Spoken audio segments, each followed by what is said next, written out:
one of the more terrible events that I've ever seen on social media or happen, a real like game-changing event with Charlie Kirk.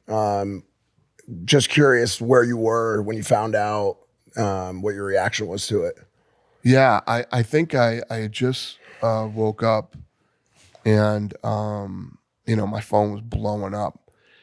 And yeah, I was fucking blown away. I mean, especially when the video footage started coming out. And now they grabbed this kid who's a college kid.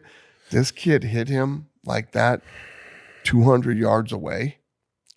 It's so crazy. I was actually surprised by how impacted my kids were. My kids used to watch him on social media. My daughter, she's 19, she's in college, and she's been just destroyed over this thing for the last couple of days. You have to feel horrible for his family, and yeah, it's fucking crazy. What do you think it does to or how does it impact the concept of free speech and also people who operate on the more fringe or radical sides of that free speech? Do you think people start to think a little bit more? Think about the past. I mean, the past, when you think about it, the guys that was like Kennedys, the Kennedys who were like president, held, cabinet positions in the White House, or Reagan, or, Lincoln and Martin Luther King, and, to see it happen to a guy like that goes to college campuses and debates college kids is pretty fucking crazy. It's really, obviously, incredibly heartbreaking. It's also really scary because the fact that it happened during what he was known for, which was just peaceful debate and conversation, which was a pillar of American virtue. Like this country was built on people having conversation and talking to people maybe you don't always agree with, and then hopefully reaching a resolution, or even if not, saying like we respectfully disagree. But I think that's a lot of the times how progress is made. It's how all progress is made. I want to say it was Reagan and Tip O'Neill, who was the Speaker at the House at the time. I guess they didn't like each other, didn't get along, obviously didn't agree on a lot of things. They used to get together once a week to have lunch and talk. Yeah. You know what I mean? It's like, that's how it's supposed to be. Yeah. Yeah. The idea of when you are unable to talk, shoot, and go to violence is just so pathetic. It's so weak. And I think it's totally against everything that is America. And do you think it is, though? Because it certainly feels like we see more of it nowadays, but like gentlemanly disagreements used to lead to duels, in the West, right? I think America is a country if you're fucking dumb. Yeah, of course. I mean, that's where you Of course. Who wants to duel? I mean, I don't agree with abortion. Let's have a fucking duel, and one of us has to die. Oh, yeah. If you're a fucking moron, yeah, it makes sense. And that's what happens with people who aren't intelligent enough to debate. Yep. You know what I mean? Yep. Because the thing that was great about him is he could sit there and debate. And he'd even say, I saw this clip of him where this guy said, "Don't you think it's unfair that you roll into a college and you're a pundit and you're debating college freshmen?" And he said, "Well, I never went to college.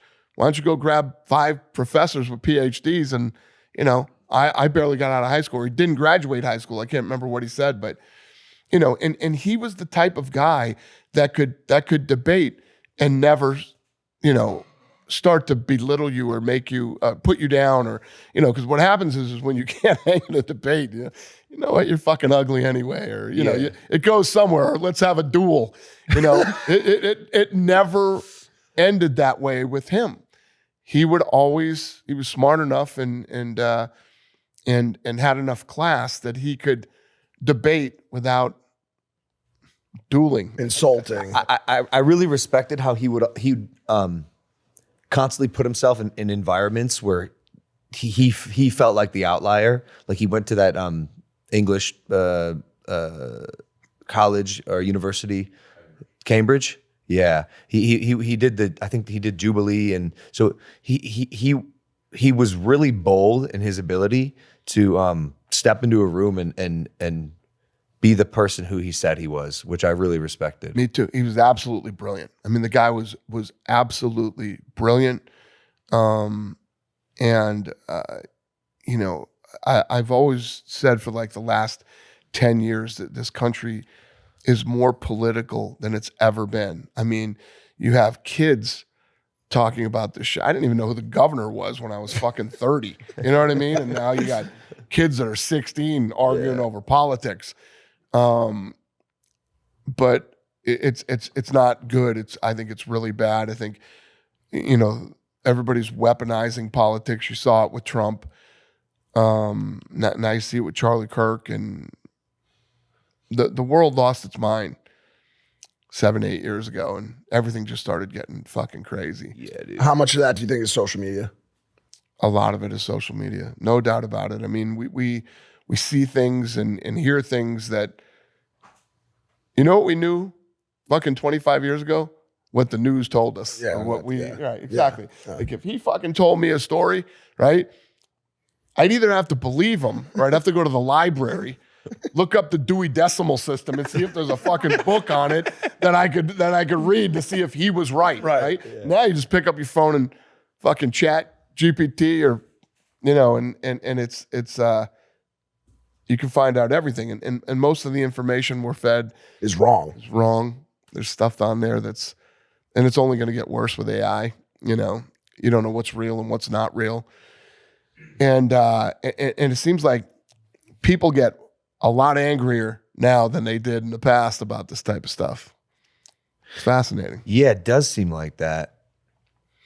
I wonder why. I feel like potentially this is just a hypothesis, but maybe because there seems to be maybe more strength in community online, because if there's someone who thinks like you, or there's you like-minded, whether your thoughts are fucking preposterous or not, and by the way, that's even an opinion, you can gather with people who identify the same way you can be a do, part of think something. the same way you do, and it's nice to be a part of something. And then obviously, like, your algorithm will target you a certain way, right? Like your algo is all fighting. My algorithm is fucking Pokemon cards. But like you get sucked into this. It's like a self-reaffirming belief system where everyone is just telling you the same thing, and you're only being fed that information. It's called a silo.